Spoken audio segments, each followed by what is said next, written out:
हरे Krishna. Shrimad Bhagavatam canto 5 chapter 24 नीचे के स्वर्गीय लोकों का वर्णन। श्री सुखदेव गोस्वामी बोले, हे राजन, कुछ पुराण वाचकों का कथन है कि सूर्य से 10,000 योजन नीचे राहु नामक ग्रह है जो नक्षत्रों की भांति घूमता है।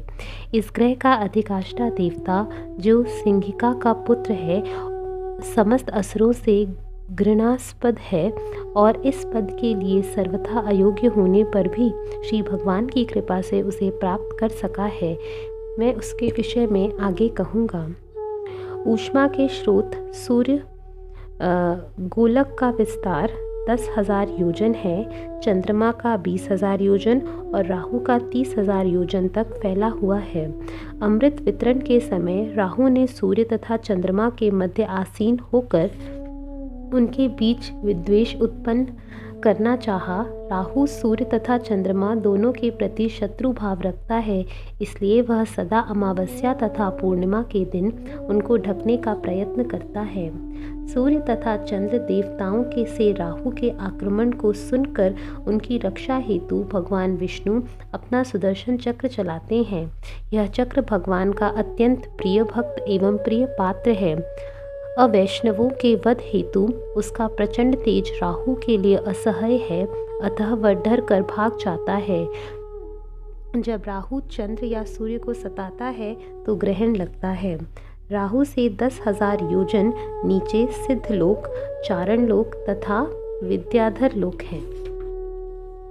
अंतरिक्ष में विद्याधर लोक, चारण लोक तथा सिद्ध लोक के नीचे यक्षों, राक्षसों, पिशाचों, भूतों इत्यादि के भोग विलास के स्थान हैं। जहाँ तक वायु प्रवाहित होती है और आकाश में बादल तैरते हैं, वहाँ तक अंतरिक्ष का विस्तार है, उसके ऊपर वायु नहीं है।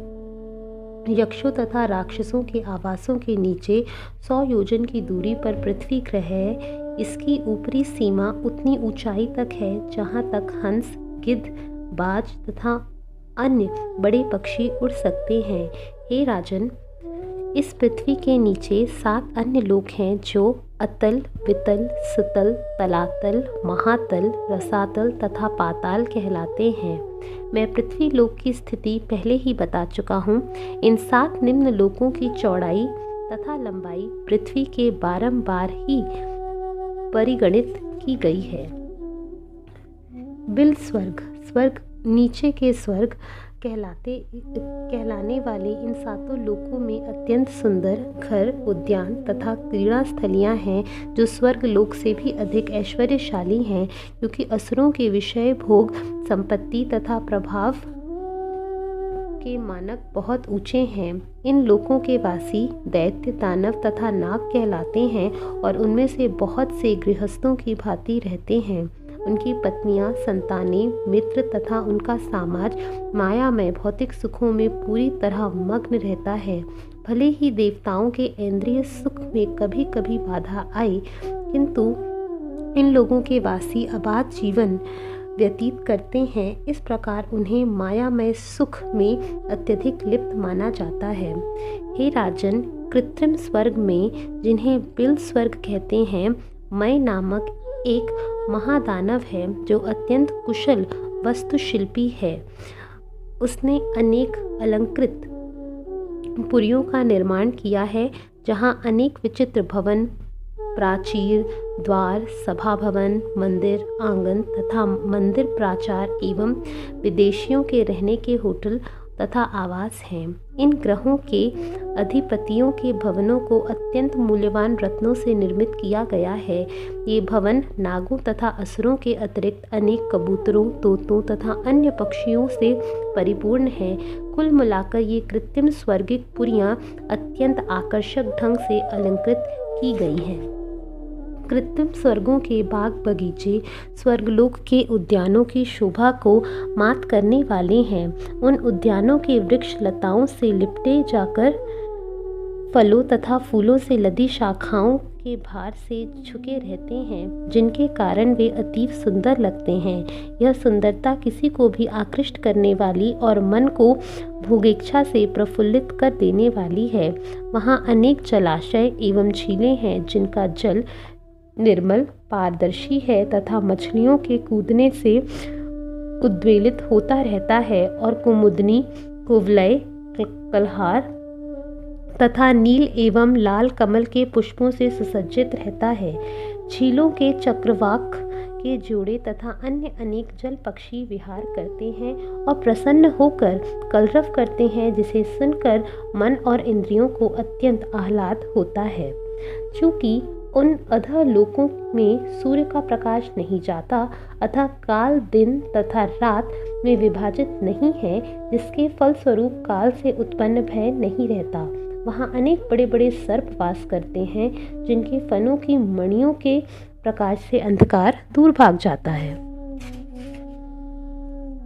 चूँकि इन लोकों के निवासी जड़ी बूटियों से बने रस तथा रसायन का पान करते हैं और में स्नान करते हैं, अतः वे सभी प्रकार की चिंताओं और व्याधियों से मुक्त रहते हैं। ना तो उनके केश सफ़ेद होते हैं, ना झुर्रियाँ पड़ती हैं, ना वे अक्षय होते हैं। उनकी शारीरिक कांति कभी मलिन नहीं पड़ती, उनके पसीने से दुर्गंध नहीं आती और ना तो उन्हें थकान, ना ही शक्ति का अथवा वृद्धावस्था जन्य उत्साह का अभाव सताता है।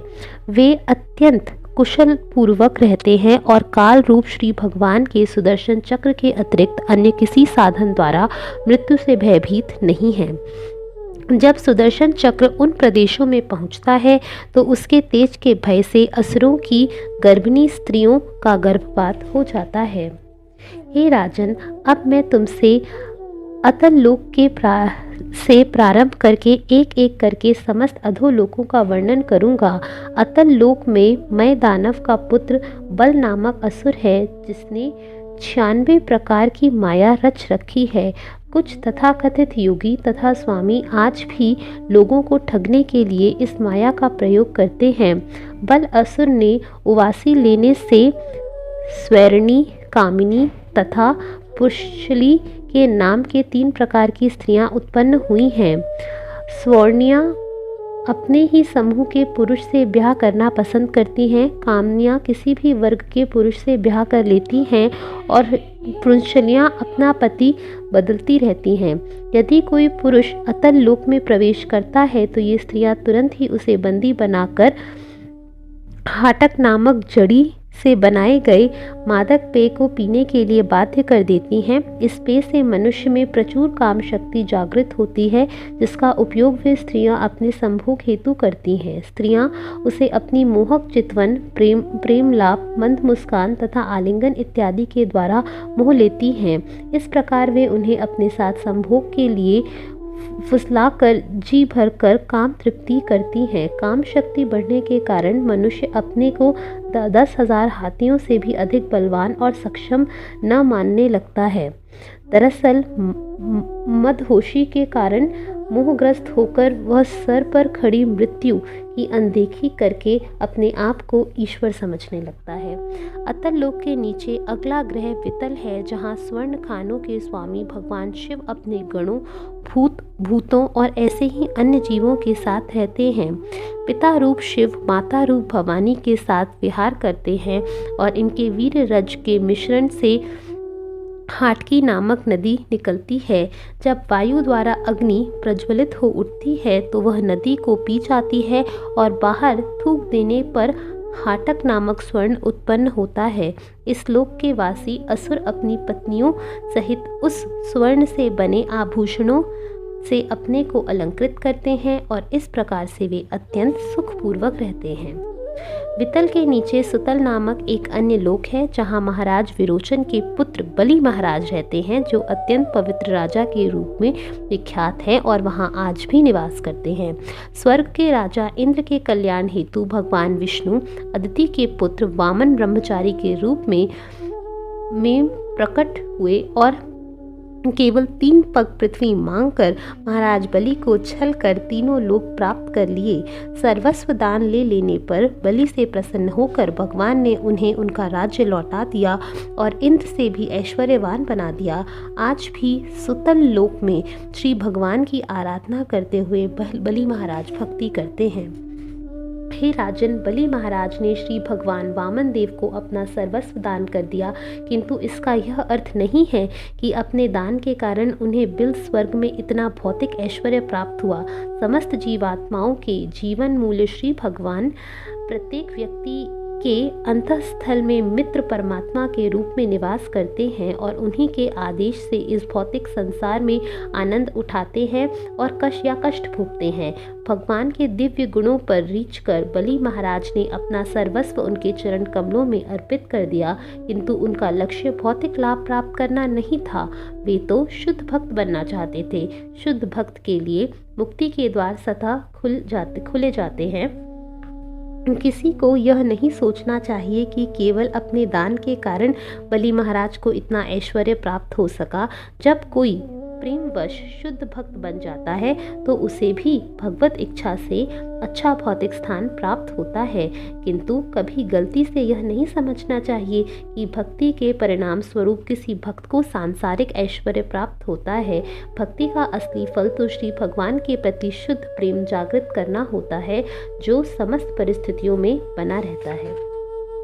यदि भूख से व्याकुल होने, गिरने अथवा ठोकर खाने पर कोई इच्छा अथवा अनिच्छा से एक बार भी भगवान का पवित्र नाम लेता है तो वह सहसा अपने पूर्व कर्मों के प्रभाव से मुक्त हो जाता है। कर्मी लोग भौतिक कार्यों में फंसकर योग साधना के अनेक कष्ट उठाते हैं और अन्य लोग भी वैसी ही स्वतंत्रता प्राप्त करने के लिए प्रयत्नशील रहते हैं। प्रत्येक प्राणी के हृदय में परमात्मा के रूप में स्थित श्री भगवान नारद मुनि जैसे भक्तों के हाथों बिक जाते हैं। दूसरे शब्दों में परमेश्वर ऐसे ही भक्तों को प्यार करते हैं जो उन्हें शुद्ध भाव से प्यार करते हैं। वे उनके हाथों अपने आप को सौंप देते हैं। यहाँ तक कि महान आत्म साक्षात्कार करने वाले योगी यथा चारों कुमार भी अपने अंतर में परमात्मा का साक्षात्कार करके दिव्य आनंद प्राप्त करते हैं। श्री भगवान ने बलि महाराज को भौतिक सुख तथा ऐश्वर्य प्रदान करके अपना अनुग्रह प्रदर्शित नहीं किया, क्योंकि इनसे ईश्वर की प्रेमा भक्ति भूल जाती है। भौतिक ऐश्वर्य का परिणाम यह होता है कि फिर भगवान में मन नहीं लगता। जब श्री भगवान को बलि महाराज का सर्वस्व ले लेने की कोई युक्ति ना सूझी तो उन्होंने भिक्षा मांगने के बहाने तीनों लोक मांग लिए। इस प्रकार उनका शरीर मात्र शेष बचा रहा, किंतु तो भी भगवान संतुष्ट नहीं हुए। उन्होंने बलि महाराज को वरुण पाश में बंदी बना लिया और एक पर्वत की गुफा में ले जाकर फेंक दिया। यद्यपि बलि महाराज का सर्वस्व ले लिया गया था और उन्हें बंदी बनाकर गुफा में डाल दिया गया था, तो भी महान भक्त होने के कारण वे इस प्रकार बोले, ठीक, स्वर्ग का राजा इंद्र कितना दयनीय है और अत्यंत विद्वान और शक्तिमान होकर तथा बृहस्पति को परमेश्वर हेतु अपना प्रधान बना लेने पर भी आध्यात्मिक उन्नति के विषय में सर्वथा अज्ञानी है। बृहस्पति भी बुद्धिमान नहीं है, क्योंकि उसने अपने शिष्य इंद्र को उचित शिक्षा नहीं दी। भगवान वामन देव के द्वार पर खड़े हुए थे, किंतु उसने इंद्र ने दिव्य सेवा के लिए अवसर का वरदान न मांगकर उन्हें मेरे द्वार पर अपने इंद्रिय भोग के लिए 3 लोकों की प्राप्ति के लिए भिक्षा हेतु भेज दिया। तीनों लोकों की प्रभुता अत्यंत महत्वहीन है, क्योंकि मनुष्य के पास चाहे कितना भी ऐश्वर्य क्यों न रहे, वह एक मनवंतर तक ही चलता है, जो अनंत काल का एक श्रुतांश मात्र है। बलि महाराज ने कहा, मेरे पितामह प्रहलाद महाराज की एकमात्र ऐसे व्यक्ति थे जिन्होंने आत्महित पहचाना। उनके पिता हिरण्यकश्यप की मृत्यु के पश्चात भगवान ऋषिंह ने प्रहलाद को उनके पिता का साम्राज्य प्रदान करने के साथ ही भौतिक बंधनों से मुक्ति प्रदान करनी चाहिए, किंतु प्रहलाद ने इनमें से किसी को भी स्वीकार नहीं किया। उन्होंने सोचा कि मुक्ति तथा भौतिक ऐश्वर्य भक्ति के बाधक हैं, अतः श्री भगवान से ऐसे वरदान प्राप्त कर लेना भगवान का वास्तविक अनुग्रह नहीं है। फलस्वरूप कर्म तथा ज्ञान के फलों को न स्वीकार करते हुए प्रहलाद महाराज ने भगवान से केवल उनके दास की भक्ति में अनुरक्त रहने का वर मांगा। बलि महाराज ने कहा, हमारे जैसे पुरुष जो अब भी भौतिक सुखों में लिप्त हैं, जो भौतिक प्रकृति के तीनों गुणों से दूषित हैं और जिन पर श्री भगवान के अनुग्रह का अभाव है, वे भला ईश्वर के सिद्ध भक्त प्रहलाद महाराज के सर्वोत्कृष्ट मार्ग का अनुसरण कैसे कर सकते हैं। सुखदेव गोस्वामी बोले, हे राजन, भला मैं बलि महाराज के चरित्र का कैसे गुणगान कर सकता हूँ। तीनों लोकों के स्वामी श्री भगवान जो अपने भक्त पर अत्यंत दयालु हैं, महाराज बलि के द्वार पर गदा धारण किए खड़े रहते हैं। जब पराक्रमी असुर रावण बलि महाराज पर विजय पाने के लिए आया तो वामन देव ने उसे अपने पैर के अंगूठे से 80,000 मील दूर तक फेंक दिया। मैं बलि महाराज के चरित्र तथा कार्यकलापों का विस्तृत वर्णन आगे 8वें स्कंध में करूंगा। सुतल लोक के नीचे तलातल नामक एक और लोक है जो मय दानव द्वारा शासित है। मय इंद्रजाल की शक्तियों से पूर्ण समस्त मायावियों के आचार्य रूप में विख्यात है। एक बार भगवान शिव ने, जिन्हें त्रिपुरारी कहा जाता है, तीनों लोकों के लाभ के लिए मय के तीनों राज्यों को जला दिया, किंतु बाद में उससे प्रसन्न होकर उसका राज्य लौटा दिया। तब से शिवजी मय दानव की रक्षा करते हैं, इसलिए वह गलती से सोचता है कि उसे श्री भगवान के सुदर्शन चक्र का भय नहीं करना चाहिए। तलातल के नीचे का लोक है महातल। यह सदैव क्रुद्ध रहने वाले अनेक फनों वाले क्रुद्ध की सर्प संतानों का आवास है। इन सर्पों में कुहक, तक्षक, कालिया तथा सुषेण प्रमुख हैं। महातल के सारे सर्प भगवान विष्णु के वाहन गरुड़ के भय से सदैव आतंकित रहते हैं, किंतु चिंतातुर होते हुए भी उनमें से कुछ अपनी पत्नियों, संतानों, मित्रों तथा कुटुंबियों के साथ साथ क्रीड़ाएं करते रहते हैं। महातल के नीचे रसातल नामक लोक है जो दिति तथा दनु के आसुरी पुत्रों का निवास है। ये पणि, निवात कवच, कालेय तथा हिरण्यपुरवासी कहलाते हैं। ये देवताओं के शत्रु हैं और सर्पों की भांति बिलों में रहते हैं। ये जन्म से ही अत्यंत शक्तिशाली एवं क्रूर है और अपनी शक्ति का गर्व होने पर भी वे समस्त लोकों के अधिपति श्री भगवान के सुदर्शन चक्र द्वारा सदैव पराजित होते हैं। जब इंद्र की नारी रूप दूत सरमा एक विशिष्ट शाप देती है तो महातल के असुर सर्प इंद्र से अत्यंत भयभीत हो उठते हैं। रसातल के नीचे पाताल अथवा नागलोक नामक एक अन्य लोक है जहां अनेक आसुरी सर्प तथा नागलोक के स्वामी रहते हैं, यथा शंख, कुलिक, महाशंख, श्वेत, धनंजय, धृतराष्ट्र, शंखचूर्ण, कंबल, अक्षतर तथा देवदत्त। इसमें से वासुकी प्रमुख हैं। वे अत्यंत क्रुद्ध रहते हैं और उनमें से कुछ के 5, कुछ के 7, कुछ के 10, कुछ के 100 और अन्यों के 1000 फन होते हैं। इन फनों से बहुमूल्य मणियाँ सुशोभित हैं और इन मणियों से निकला प्रकाश बिल स्वर्ग के संपूर्ण लोक को प्रकाशित करता है। हरे कृष्णा।